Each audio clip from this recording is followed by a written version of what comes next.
नमस्कार नमस्कार, मैं धर्मेंद्र कुमार, प्रवक्ता रचना शिक्षक प्रशिक्षण केंद्र जौनपुर। आज हम चर्चा करेंगे BEd SC ID and HI semester 4 का यह कॉमन पेपर है। पेपर नंबर है 11। पेपर का नाम है inclusive education for children with disability, अर्थात दिव्यांगजन बच्चों के लिए समावेशी शिक्षा। ठीक है। पेपर 11 में यूनिट 4 है नेटवर्किंग फॉर इंक्लूसिव एजुकेशन, जिसे हम हिंदी में क्या बोलते हैं, समावेशी शिक्षा के लिए नेटवर्किंग। 4 यूनिट में 4.1 आप लोग को ऑनलाइन टीचिंग पढ़ा दिया गया है। आज जो चर्चा होगी 4.2, तो सब यूनिट 4 यूनिट की सब यूनिट 4.2 में है developing partnership with school functionaries and peer group, है ना, जिसे हम हिंदी में क्या बोलते हैं, स्कूल के कार्यकर्ता और सहकर्मी समूह के साथ साझेदारी विकसित करना। ठीक है।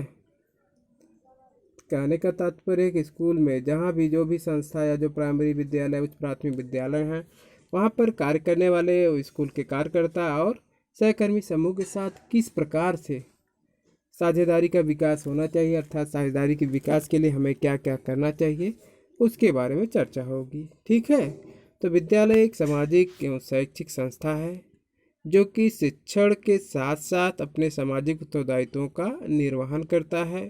समाज व देश के विकास में विद्यालय कितना महत्वपूर्ण है यह किसी से छिपा हुआ नहीं है। बस इतना हम कह सकते हैं कि किसी भी देश का निर्माण उस देश के विद्यालय में होता है। विद्यालय अपना कार्य सही से कर सके, इसके लिए यह आवश्यक है कि स्कूल के फंक्शनरीज के बीच अच्छा तालमेल हो। कहने का तात्पर्य है कि विद्यालय क्या है, एक शैक्षणिक एवं सामाजिक एवं शैक्षणिक संस्था है। सामाजिक शैक्षणिक का अर्थ है कि विद्यालय के अंदर ही, विद्यालय के अंतर्गत ही या किसी भी संस्था के अंतर्गत क्या कौन कौन से कौशल को सिखाया जाता है। शिक्षा के साथ साथ बच्चों को सामाजिक कौशलों का भी विकास कराया जाता है, अर्थात सामाजिक कौशल के अंतर्गत उन्हें सिखाया जाता है किसके साथ हमें कैसे बात करना, अपने बड़ों के अपने से बड़ों को कैसे सम्मान करना है। तो इन इत्यादि सभी सामाजिक कौशलों को भी सिखाया जाता है ना। जो इसके साथ साथ हमें क्या करना है कि विद्यालय क्या है कि किसी भी देश के निर्माण में विद्यालय एक महत्वपूर्ण योगदान देता है ना। और यदि विद्यालय में, है ना, यदि विद्यालय में किसी कार्य को सही तरीके से संचालित करना है तो उसके लिए क्या आवश्यक है कि विद्यालय में जो भी फंक्शनरीज हैं, अर्थात विद्यालय के जो पदाधिकारी हैं, वो और उनके अंदर में जो भी कार्य करने वाले लोग जैसे सहकर्मी समूह या अन्य सदस्य, है ना, उन सभी के बीच में सही तरीके से जब तक आपस में तालमेल नहीं होगा, आपस में सही तरीके का सामंजस्य नहीं होगा, अर्थात किसी प्रकार का झगड़ा ना हो, है ना, किसी के प्रकार का मनमुटाव ना हो, तभी जा कर के एक सही तरीके का सहकर्मी समूह, कार्यकर्ता और सहकर्मी समूह के बीच सही तरीके का साझेदारी का विकास होगा। ठीक है। प्राइमरी तथा सेकेंडरी, सीनियर सेकेंडरी, प्राइमरी तथा सीनियर सेकेंडरी लेवल पर प्रधानाध्यापक या प्रिंसिपल चीफ फंक्शनरीज होते हैं जो कि विद्यालय के समस्त कार्यों के लिए उत्तरदायित्व होता है। लेकिन विद्यालय के कार्यों को संचालित करने और उत्तरदायित्व की पूर्ति हेतु विद्यालय के दूसरे स्टाफ सदस्य, प्रिंसिपल, सीनियर शिक्षक तथा अकाउंटेंट, है ना, और क्लर्क इत्यादि सभी लोग सहयोग करते हैं। कहने का तात्पर्य है कि जहाँ पर भी प्राइमरी तथा सीनियर सेकेंडरी के लेवल पर विद्यालय हैं, वहाँ पर प्रधानाध्यापक या प्रिंसिपल क्या होते हैं, एक प्रकार से चीफ फंक्शनरी अर्थात एक प्रकार से मेन कार्यकर्ता होते हैं, है ना, जो कि क्या करते हैं, विद्यालय के समस्त कार्यों के लिए उत्तरदायी, अर्थात उन्हें क्या कहा जाता है कि आपको सभी विद्यालय के छोटे से लेकर के बड़े कार्यों को आपको सभी के, आपके लिए जिम्मेदारी है, आपका उत्तरदायी है कि आप सभी कार्यों को करवाएं, है ना, सही तरीके से उसका संचालित करें, सही तरीके से विद्यालय के सभी कार्यों को आपको कराना है या संचालित करना है ना। लेकिन इसके साथ साथ हमें क्या करना है, उस उत्तरदायित्व की पूर्ति है तो हमें क्या करना है, विद्यालय के दूसरे सदस्य या स्टाफ, है ना, जिसे वो जो वाइस प्रिंसिपल हैं, सीनियर शिक्षक हैं, अकाउंटेंट हैं या क्लर्क हैं और चपरासी हैं, इन सभी को भी इनके साथ में क्या करना है, कोऑपरेट करना है। सहयोग करने की भावना जब तक नहीं होगी अर्थात दूसरे के नीचे जो भी कर्मचारीगण या सदस्यगण है, जब तक सही तरीके से दोनों का आपस में सहयोग की भावना नहीं होगी, तब तक क्या होगा, सही तरीके से साझेदारी का विकास नहीं हो सकता है ना।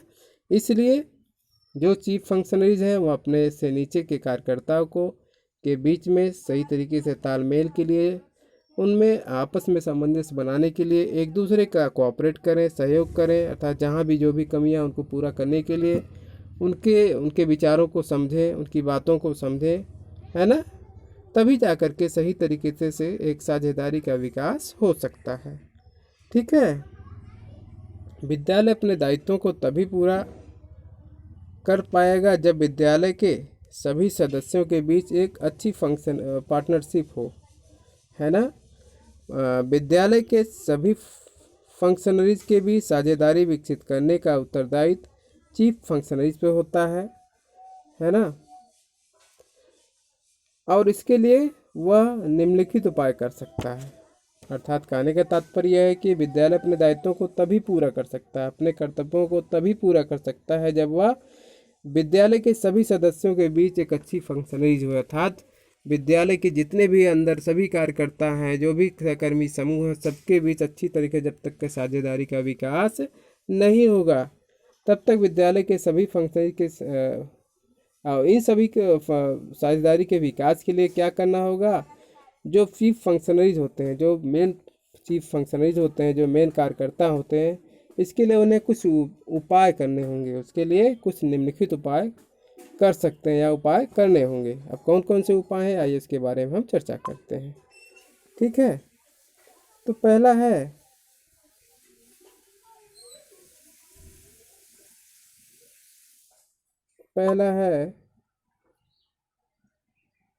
विद्यालय से संबंधित कार्यों को करने के लिए अलग अलग समितियों का निर्माण करें। अर्थात जहाँ पर भी जो भी प्राइमरी विद्यालय, जो भी सीनियर सेकेंडरी विद्यालय या समावेशित विद्यालय चलाए जा रहे हैं, वहाँ पर उस विद्यालय से संबंधित जो भी कार्य करना है, उसके लिए हमें अलग अलग समितियों का निर्माण करना होगा। अलग अलग समितियों का निर्माण का तात्पर्य है कि जैसे विद्यार्थियों के अभिभावक तथा शिक्षक की एक समिति बननी चाहिए, है ना, जो मिल करके बच्चों के भविष्य के बारे में योजना बनाए। उस समिति के माध्यम से बच्चों के बारे में कैसे इनके कौशलों का विकास किया जाए, कैसे इनकी शैक्षिक उपलब्धि प्राप्त करेंगे, उनके बारे में विकास के लिए उनके बारे में समिति का निर्माण करें, है ना। इसी प्रकार से मान लीजिए कोई ग्रामीण में विद्यालय है, प्राइमरी विद्यालय है, वहाँ पर एक शिक्षक और ग्राम प्रधान के द्वारा मिलकर के एक समिति का निर्माण करें, जिससे वहाँ पर जैसे मान लीजिए प्राइमरी में जो बच्चों को खाना खिलाया जाता है, तो खाना खिलाने की जिम्मेदारी किनको दी जाती है, ज़्यादातर ग्राम प्रधान की होती है। तो ग्राम प्रधान और वहाँ प्राइमरी के जो पदाधिकारी या प्रधानाध्यापक हैं, वो भी एक प्रकार से मिल करके एक समिति का निर्माण करें, जिससे ऐसे बच्चों को किसी प्रकार के खाने से संबंधित अर्थात अन्य इसके अलावा जो भी संबंधित बच्चों की कमियां हैं या उनको पूरा किया जा सकता है। और जब इन सारी कमियों को पूरा होगा, तब जा कर के सही समितियों का निर्माण होगा, तो तभी जा कर के एक अच्छी पार्टनरशिप या साझेदारी का विकास हो सकता है। दूसरा है विद्यालय के प्रत्येक सदस्य की रिस्पांसिबिलिटी और उनके प्रति जवाबदेही सुनिश्चित करना। अर्थात जो भी प्राइमरी विद्यालय या सीनियर सेकेंडरी स्कूल्स हैं या समावेशित विद्यालय हैं, वहाँ पर कार्य करने वाले जितने भी शिक्षक हैं या सदस्य हैं या सहकर्मी समूह के सदस्य जितने भी हैं, जैसे मान लीजिए वहाँ पर पढ़ाने वाले कोई गणित के टीचर, गणित अपनी रिस्पांसिबिलिटी, गणित के क्षेत्र में जितना भी पढ़ाना है, जितने कोर्स को पढ़ाना है, जितने भी चैप्टर को पढ़ाना है, अपनी रिस्पांसिबिलिटी उनकी बनती है, उनको सुनिश्चित करें हमें कैसे पढ़ाना है, किस तरह से पढ़ाना है ना। मान लीजिए जो हिंदी के टीचर हैं, उनकी भी रिस्पांसिबिलिटी बनती है कि किस प्रकार से ऐसे बच्चों को पढ़ाया जाए, उसको सुनिश्चित करना। इसी प्रकार से और भी जो सब्जेक्ट है, हिंदी, गणित है, कला, विज्ञान, सामाजिक विज्ञान, तो इन सभी प्रकार के जो भी शिक्षक हैं, उनकी अपनी अपनी रिस्पांसिबिलिटी है, उनका अपना उत्तरदायित्व है कि वो सुनिश्चित करें कि हमें कैसे पढ़ाना है। जब सभी अपनी अपनी रिस्पांसिबिलिटी को पूरा करेंगे, अपनी रिस्पांसिबिलिटी को सुनिश्चित करेंगे, तभी जा कर के एक वहाँ के पदाधिकारी या कार्यकर्ता और सहकर्मी समूह के बीच सही तरीके से एक साझेदारी का विकास हो सकता है। ठीक है। नेक्स्ट है संस्था में proper formal communication system develop करना, अर्थात जहाँ भी संस्था, जो भी प्राइमरी विद्यालय अर्थात जो भी सेकेंडरी सीनियर सेकेंडरी विद्यालय चल रहे हैं, वहाँ पर संस्था के जो भी पदाधिकारी हैं वो अपने से नीचे के कर्मचारियों और सहकर्मियों के बीच एक सही तरीके से कम्युनिकेशन करें, सही लहजे में बात करें, उनसे गलत शब्दों का प्रयोग ना करें, है ना। तो जब इन सारी चीज़ों का वो प्रयोग करेंगे तो क्या होगा, एक तरीके से इन दोनों के बीच में सही तरीके से साझेदारी का विकास हो पाएगा। ठीक है। नेक्स्ट है नेक्स्ट है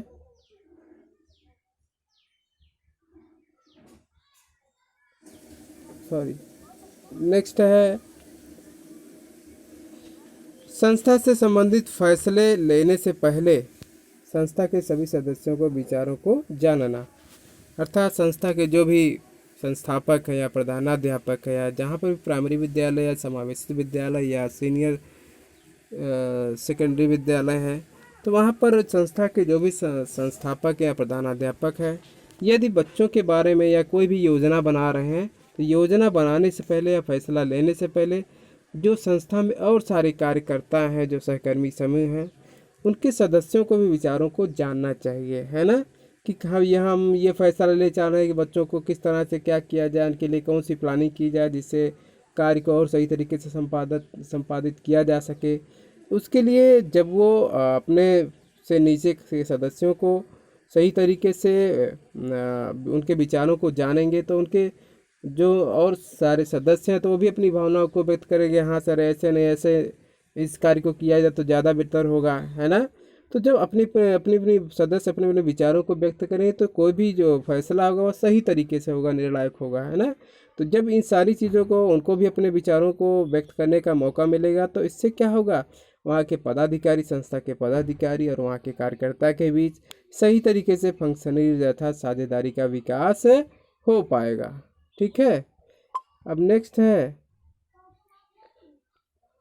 टीम वर्क को बढ़ावा देना, अर्थात जो भी टीम बनाई गई, जो कार्यकर्ता है, में काम करने वाले, जो भी टीम के काम करने वाले हैं उनको बढ़ावा देना। उनको बढ़ावा जब देंगे तो वहाँ से क्या होगा, सही तरीके से साझेदारी का विकास होगा। ठीक है। नेक्स्ट है विद्यालय में लर्निंग के अनुरूप वातावरण तैयार करने के लिए यह आवश्यक है कि विद्यालय के सभी सदस्यों के बीच मधुर संबंध हो, अर्थात विद्यालय में लर्निंग के अनुरूप, अर्थात जहाँ पर भी जो भी विद्यालय चलाए जा रहे हैं, जो प्राइमरी विद्यालय या उच्च प्राथमिक विद्यालय है या समावेशित विद्यालय है या उच्च विद्यालय में लर्निंग के अनुरूप वातावरण नहीं तैयार किया गया है ना, तो क्या होगा, जो भी कौशल सिखाया जाएगा तो वो बच्चे उस कौशल को सही तरीके से नहीं सीख पाएंगे। तो इसलिए विद्यालय का ऐसा वातावरण होना चाहिए, वह अधिगम के अनुरूप होना चाहिए, है ना। मान लीजिए कहीं पर कुछ ऐसे विद्यालय बने हुए हैं जो एकदम रोड के एकदम सामने है, वहाँ पर गाड़ियों का आवागमन एकदम होता रहता है, इससे क्या होगा कि बच्चों का ध्यान आकर्षित ना हो पाएगा।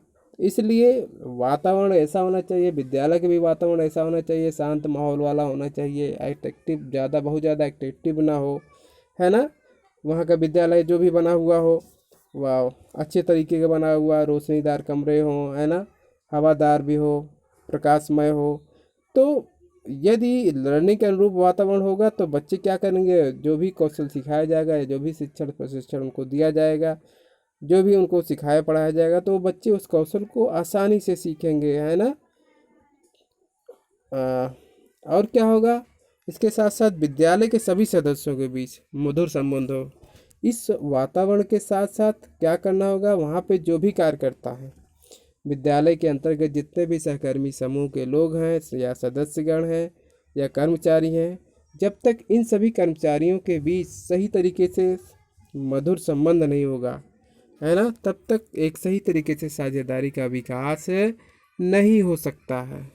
ठीक है। इसलिए जो भी वातावरण हो बच्चों के अनुरूप हो, सीखने के अनुरूप हो, और इसके साथ साथ एक मधुर संबंध हो, आपस में किसी प्रकार की वैमनस्य ना हो या किसी प्रकार का लड़ाई झगड़ा ना हो, जिससे किसी कौशल को सीखने में समस्या हो। ठीक है। नेक्स्ट है बच्चों की शैक्षिक उपलब्धि को बढ़ाने के लिए इंडिविजुअल नीड्स, जिसे व्यक्तिगत आवश्यकताओं के साथ साथ पीयर ट्यूटरिंग को भी बढ़ावा देना चाहिए। अर्थात जहाँ पर भी जो भी प्राइमरी विद्यालय जो या प्राथमिक विद्यालय या समावेशित विद्यालय चला रहे हैं, तो वहाँ पर बच्चों के शैक्षिक उपलब्धि को बढ़ाने के लिए हमें क्या करना है, इंडिविजुअल नीड्स, अर्थात बच्चों की जो आवश्यकता है ना, बच्चों की आवश्यकता के अनुसार भी हमें क्या करना है, किसी कौशल को सिखाना है ना, क्योंकि हर बच्चे की अपनी अलग अलग नीड्स होती हैं। कुछ बच्चे किस तरह से सीखना चाह रहे हैं, उनकी आवश्यकताएं क्या हैं। जब उनकी आवश्यकताओं, व्यक्तिगत आवश्यकताओं को ध्यान में रखते हुए किसी कौशल को सिखाएंगे तो वो बच्चे क्या होंगे, शैक्षिक उपलब्धि को बढ़ाया जा सकता है, उनमें प्रोग्रेस की जा सकती है। ऐसे बच्चे किसी कौशल को कर सकते हैं आसानी से। ठीक है। तो इसलिए बच्चों की इंडिविजुअल नीड्स को भी ध्यान में रखते हुए कौशल को सिखाना चाहिए। और इसके साथ साथ क्या करना है, पीयर ट्यूटरिंग को बढ़ावा देना है। पीयर ट्यूटरिंग का तात्पर्य है कि सहकर्मी शिक्षण, इसे हम बोलते हैं, है ना। सहकर्मी शिक्षण का तात्पर्य है कि इसमें हम सहकर्मी शिक्षण का अध्ययन विज्ञान एवं सामाजिक अध्ययन के सहित कई क्षेत्रों में किए जाने के साथ साथ कौशल क्षेत्र जैसे पढ़ने व हिज्जे करने का अर्थ है कि स्पेलिंग में प्रॉब्लम, अर्थात बच्चे पढ़ने के साथ साथ क्या करते हैं, हिज्जे करने में, मतलब किसी भी कौशल, किसी भी मान लीजिए अंग्रेजी पढ़ाया जा रहा है, वहाँ कैट की स्पेलिंग बोला जा रहा है, तो बच्चे स्पेलिंग को सही नहीं बता पाते हैं। तो इसमें भी, इसके अंतर्गत भी देखा जाता है। सहकर्मी शिक्षण को शिक्षण कक्ष में भी प्रभावी तौर पर कार्यान्वित किया गया है, जिसमें विविध अधिगम आवश्यकता वाले विद्यार्थियों को सम्मिलित किया गया है ना। जैसे अक्षमताग्रस्त विद्यार्थी तथा जिन विद्यार्थियों की अंग्रेजी भाषा द्वितीयक है ना, इत्यादि सभी प्रकार के पीयर ट्यूटरिंग के अंतर्गत इस चीज़ को देखा जाता है। तो पीयर ट्यूटरिंग को बढ़ावा जब तक नहीं देंगे, है ना, तो क्या होगा, सही तरीके से साझेदारी का विकास नहीं हो सकता है। इसलिए साझेदारी के विकास के लिए पीयर ट्यूटरिंग को भी बढ़ावा देना चाहिए, है ना। पीयर ट्यूटरिंग के अंतर्गत और क्या देखा जाता है कि सहकर्मी शिक्षक तथा विद्यार्थी दोनों की जानकारियों को अच्छी तरह समझने का अवसर प्रदान करता है ना। क्या करता है, विद्यार्थी तथा शिक्षक दोनों की जानकारियों को अच्छी तरह समझने का अवसर प्रदान करता है। जैसे सहकर्मी शिक्षक विद्यार्थी नियत कार्य को करते एवं अवधारणा का अभ्यास करते हैं, दोनों लोग सामग्री के प्रति व्यापक एवं गहरी समझ विकसित करते हैं, है ना। सहकर्मी शिक्षक न सिर्फ उपयोगी प्रश्न पूछना सीखता है, बल्कि सामाजिक श्रवण कौशल भी विकसित करता है ना। तो इस प्रकार से हम कह सकते हैं कि जब तक सहकर्मी शिक्षण, है ना, बच्चों के साथ साथ सहकर्मी शिक्षक जो कार्य करने वाले शिक्षक हैं, दोनों लोग इस शिक्षक को बढ़ावा नहीं दिया जा सकता है, तो वहाँ जो भी विद्यालय के संस्था प्रधानाचार्य हैं, है ना, और वहाँ के अन्य कर्मचारीगण जो सहकर्मी समूह के लोग हैं, इसलिए पीयर ट्यूटरिंग को बढ़ावा जब तक नहीं देंगे तब तक सही तरीके से शैक्षणिक कौशलों को नहीं सीखा जा सकता है। इसलिए एक साझेदारी कार्यकर्ता और सहकर्मी समूह के लिए साझेदारी के लिए पीयर ट्यूटरिंग को भी बढ़ावा देना चाहिए। ठीक है। नेक्स्ट है, अगर क्लासरूम में विद्यार्थी के बीच किसी भी प्रकार की तालमेल की कमी है तो इसका असर उसके शैक्षिक उपलब्धि पर पड़ेगा। इसलिए शिक्षक को चाहिए कि वह क्लासरूम में ग्रुप असेसमेंट और ग्रुप लर्निंग पर फोकस करें, ताकि बच्चे एक दूसरे के सहयोग कर सकें और उनका सोशल डेवलपमेंट भी हो सके। कहने का तात्पर्य है कि अगर क्लासरूम में विद्यार्थी के बीच किसी भी प्रकार का तालमेल की कमी, अर्थात जो भी क्लासरूम है उसमें विद्यार्थियों के बीच किसी प्रकार का तालमेल की कमी है, तो क्या होगा, वो बच्चे किसी भी कौशल को सही तरीके से नहीं सीखेंगे। अर्थात वहाँ जो माहौल होगा सीखने का नहीं सही होगा, तो बच्चे उस कौशल को नहीं सीख पाएंगे। इसलिए क्या करना होगा, शिक्षक को चाहिए कि इस उपलब्धि पर उसका असर क्या पड़ेगा, इसकी शैक्षिक उपलब्धि पर पड़ेगी, शिक्षक के बच्चों के सीखने के कौशल पर पड़ेगी। जो भी बच्चा बच्चा सीख मतलब जो भी कौशल सीखना चाह रहा है, अभी जो कौशल शैक्षणिक उपलब्धि को सीखना चाह रहा है, प्राप्त करना चाह रहा है, वह नहीं सीख पाएगा। इसलिए क्या करना चाहिए, शिक्षक को क्या करना चाहिए कि वह क्लासरूम में ग्रुप असेसमेंट में क्या करना होता है कि मान लीजिए बच्चों का ग्रुप बना दें, और ग्रुप बना करके मान लीजिए 2 ग्रुप बनाए, 5-5 बच्चों का ग्रुप बना दिए, वहाँ पर दे दिए बच्चे, 5 बच्चे एक तरफ 5 बच्चे एक तरफ, आप लोग रस्सा कस्सी का गेम आप लोग को खिलाया जा रहा है। तो उस ग्रुप में कौन सबसे अच्छा किस ग्रुप के लोग ज़्यादा अच्छा करते हैं या जीत जाते हैं, उसका असेस करें। इसी प्रकार से मान लीजिए सुलेख लिखने के लिए कह दिया जाए, है ना, सुलेख लिखने के लिए कह दिया गया, तो एक ग्रुप में 5 बच्चों को बैठा दिया गया, एक ग्रुप में 5 बच्चों को बैठा दिया गया, तो किस ग्रुप के बच्चे ज़्यादा अच्छे तरीके से सुलेख को लिख लेते हैं, उनका असेस आप कर सकते हैं, है ना। इसी प्रकार से मान लीजिए गणित के सवाल दे दिया गया कि आप लोग को 5-5 सवाल दिया जा रहा है, उनका ग्रुप बना दिए, 5-5 बच्चों का ग्रुप बना दिया गया, या 2-2 3-3 बच्चों का ग्रुप बना दिया गया। आप लोग को 5 या क्वेश्चन दिया गया है, 5 क्वेश्चन दिया गया, 5 क्वेश्चन में से किस ग्रुप के बच्चे ज़्यादा क्वेश्चन को सही करते हैं, उसका आप असेस कर सकते हैं, है ना। इसी प्रकार से हम और सारे क्वेश्चन का या और भी प्रकार गेम के माध्यम से या शैक्षिक कौशल के माध्यम से इनका ग्रुप असेसमेंट हम कर सकते हैं। और इसके साथ साथ क्या करना है, ग्रुप लर्निंग पर भी फोकस करें, अर्थात ग्रुप में भी अधिगम जो सीखने के लिए जो ग्रुप बनाए, बच्चों को अधिगम के लिए हमें ग्रुप बनाना है, समूह बनाना है ना। किसी भी कौशल को ग्रुप बनाकर किसी चीज़ को सीखेंगे तो या उस पर हम ज़्यादा फोकस करेंगे, तो इससे क्या होगा, बच्चे एक दूसरे की सहयोग कर सकते हैं।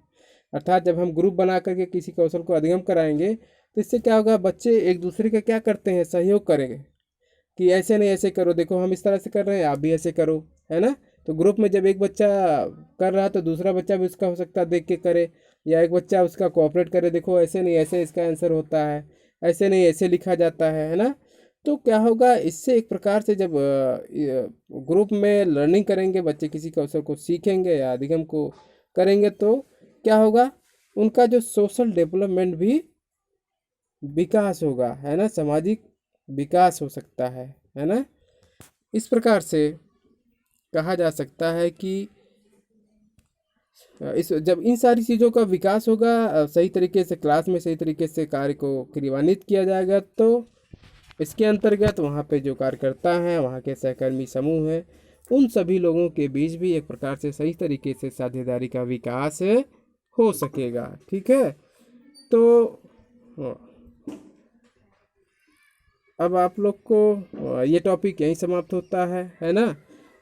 तो आप लोग इस टॉपिक को 2 से 3 बार अच्छी तरह से पढ़ लें, है ना, जिससे हम इस टॉपिक संबंधित आप लोग को हम एक क्वेश्चन देंगे, जिसका आंसर आप असाइनमेंट के तहत लिखकर आप हमें इसका आंसर दे सकते हैं, है ना। तो ये क्वेश्चन जिस ग्रुप में आप लोग को भेजा जाए, उस ग्रुप में आप उस अपना आंसर या असाइनमेंट लिख कर भेज सकते हैं, जिससे आप लोग का सही तरीके से मूल्यांकन किया जा सके, है ना। तो ठीक है, आज का ये क्वेश्चन यही समाप्त, टॉपिक यही समाप्त होता है। तो पहला तो आप लोग क्वेश्चन नोट करिए। क्वेश्चन है, स्कूल के कार्यकर्ता और सहकर्मी समूह के साथ साझेदारी विकसित करने के लिए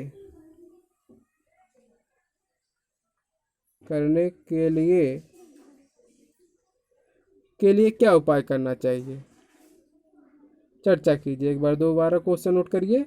स्कूल के कार्यकर्ता और सहकर्मी समूह के साथ साझेदारी विकसित करने के लिए क्या उपाय करना चाहिए, चर्चा कीजिए।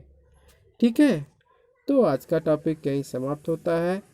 नेक्स्ट हम फिर नए टॉपिक के साथ फिर मिलेंगे, तब तक के लिए धन्यवाद।